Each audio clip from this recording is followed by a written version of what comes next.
Hey again, Heritage. Gunnar Bryson and my buddy Owen Bryant here again today for this Tuesday, September 27th edition of the 5-Star News. And Owen, good to see you, man.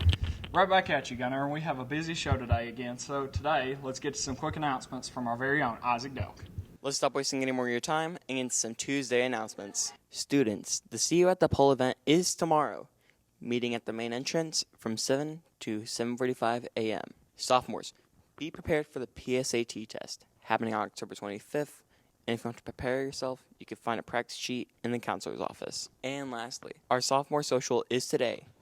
Make sure that you brought your $3 and it'll be happening during lunch. Now, on to the weather. For Tuesday, it'll be sunny with high of 73 and a low of 47. On Wednesday, it'll be partly cloudy with high of 69 and a low of 49. And for Thursday, it'll be partly cloudy with high of 72 and a low of 50. Now back to the anchors for more news. Thanks, Isaac. Out of the news. And I don't know about you, Owen, but it took me pretty much the whole entire weekend to recover from last week's events here at HHS. No doubt, Gunnar. We were jammed and packed full of activities that culminated last Friday night at the football game with the announcement of the 2022 HHS Homecoming Queen. And if you missed the big reveal, luckily for you, our cameras didn't. Here's Coach Green with our story. And now, the Heritage High School 2022 Homecoming Queen is Miss Avery Frost.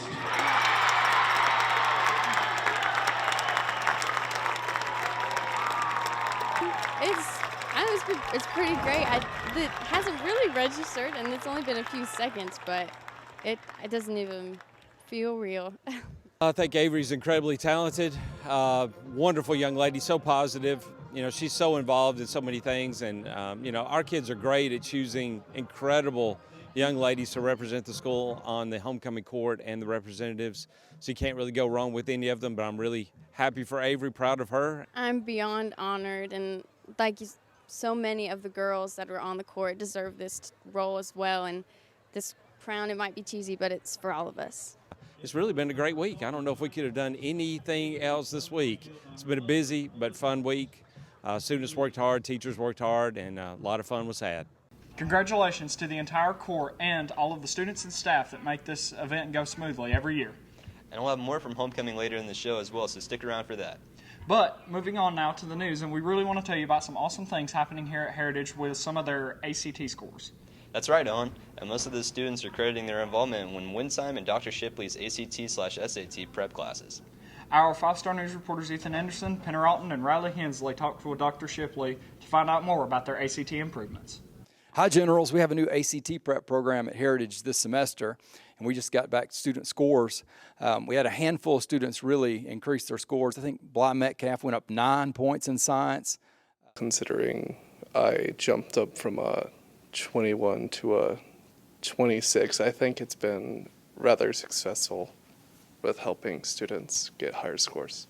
Basically, you go into his room during the first half of lunch, and he goes over preset questions for the ACT. Well, it helps you understand the problems better and how they work compared to normal high school problems since they're worded on a more college level.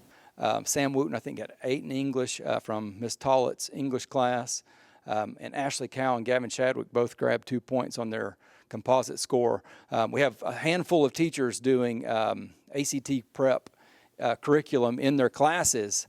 So Shipley helped me. My grammar went up 8 points. I had a 27 back in July, and then now I have a 29, and it went up 2 points overall, but that was just with grammar going up 8. I only studied grammar with him, and I did the bare minimum, and my points went up 8, so I think that's pretty good.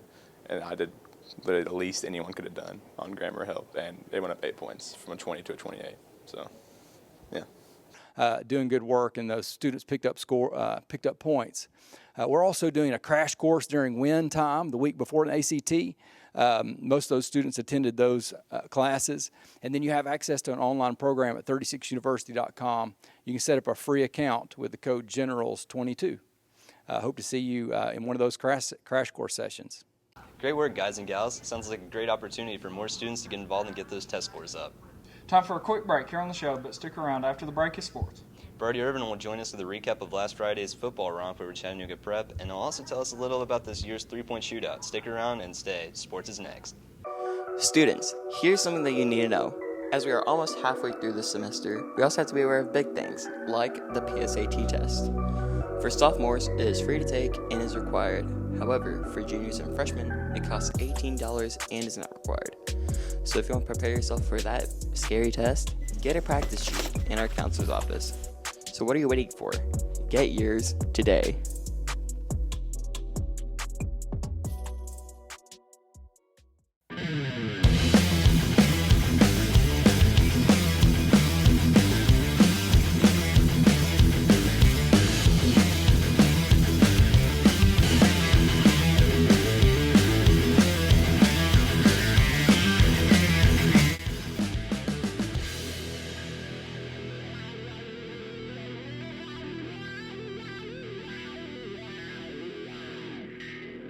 Five-Star Sports with Brody Irvin starts now.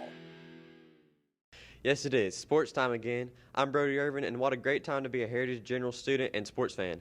All of our teams are playing well right now, and our football team did it again last Friday as they rolled over Chattanooga Prep. Coach Slaughter's team put this one away quick, going 5-0 on the season. Here's Coach Green with a recap of the blowout victory. And the Generals coming out now, taking the field. It was a terrific night for football last Friday night at Jeff Sims Field as our Generals took the field against their second opponent from across the state line in Tennessee. And boy, was Chattanooga Prep in for a long night. The Generals scored early and often in this one. First Generals possession of the game, and quarterback Caden Swope finds a wide-open Tyler Cheatwood, 33 yards on the touchdown pass, and the Generals go up 7-0. And with 11:16 left to go in the first quarters, the Generals march right down the field. After a Max Owens interception, Swope puts TD number 2 on the board. This one is a 30-yard floater to a wide-open Peyton Newman. He's into pay dirt, 14-0 Heritage, and there's still 10 minutes left in the first quarter. Still first quarter now, and the General Special Teams gets in on the act.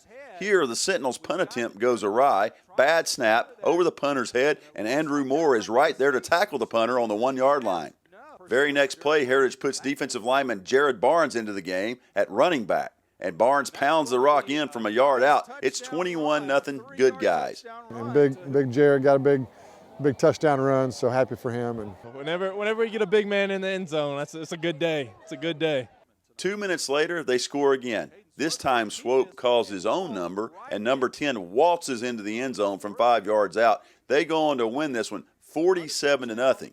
Well, first, I was just really glad our older guys came out here with the right frame of mind. They came out here and played hard. They're mentally locked in. It's easy not to be in a game like this. They did a great job.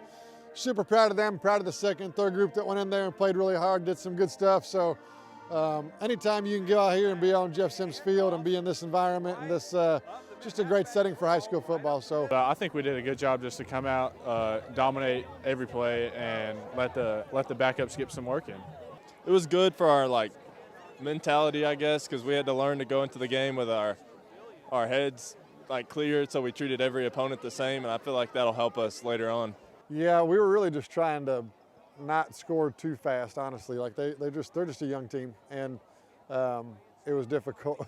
We knew we weren't going to be able to throw it much late, so we threw it around a little bit early and just tried to get some of those guys some touches and swept through some good balls and got some of those guys some scores. And I probably didn't help you much, but what are y'all going to be able to do to get ready for Southeast this week and go out there and get a win? Well, I think it's our first region game, so I think we're all going to be excited. I think we're going to go out there, and I think we're going to dominate. Congrats, guys, and good luck down at Southeast Whitfield on Friday night. To basketball now, and while our Generals won't be on the floor till November, the school's basketball shooters will be shooting it up in Coach Bryant's annual three-point shootout later this week. This is always a great event with tremendous competition, but this year there's a little twist to the tourney, and that twist will take place prior to the tournament starting this week as Coach Bryant announced some celebrity shooters to play last year's champs in a pre-tournament game Thursday in the auxiliary gym. We talked to Coach Bryant and a few of the competitors yesterday for a quick preview of the tournament. Well, I mean, we have 34 teams. We have there's so many. I couldn't sit here and name different people, but there's a lot of different people. Some basketball players, football players, baseball players, just everyday normal students. So it's going to be a good tournament. I'm just looking forward to going out there and having fun because I love doing the three-point shootout, and I haven't won yet, but last time I did it with Coach Crawford, and that's who I'm doing it with again. So hopefully we can go out there and do pretty good. Okay, I'll have the brackets up on tomorrow. So you can come down to the gym and see who you play. I'll have the brackets up tomorrow. We'll have our ceremonial opening game, kind of like a ceremonial first pitch in baseball, but it's going to be a ceremonial first game. So we got 2 celebrity guests coming in, taking time out of their schedule to come in, and they're going to have a game. Doesn't mean anything against last year's champions, which were Will Rydell and J.D. Black. I have no idea who these 2 mysterious celebrities are, but they've been hyped up quite a bit, and I'm pretty excited to play. So that'll be on Thursday, second lunch. Everybody come down to the gym, check out the celebrities. Make sure that you bring a Sharpie for autographs. So they're coming in on Thursday, and then on Friday the tournament will start this year, and we'll get it going for real. Thanks for sports, Brody. And now back to some more news from last Friday's homecoming festivities. The seniors did a lot of damage last week by winning the mini games put on by SGA. They also won the Powder Puff game and took home the megaphone in the spirit contest. Sure did, Owen, but the juniors brought home the spirit stick with their pool-themed pep rally. But who was the winner of the Emperor of the Taj? Well, I know that Judd Johnson won the title and is the Emperor of the Taj, but he wasn't the only winner, as well as all of those guys raised a ton of money for the Catoosa County Children's Fund. They sure did, and here's Coach Green with more details. This year's Emperor of the Taj is the one and only Judd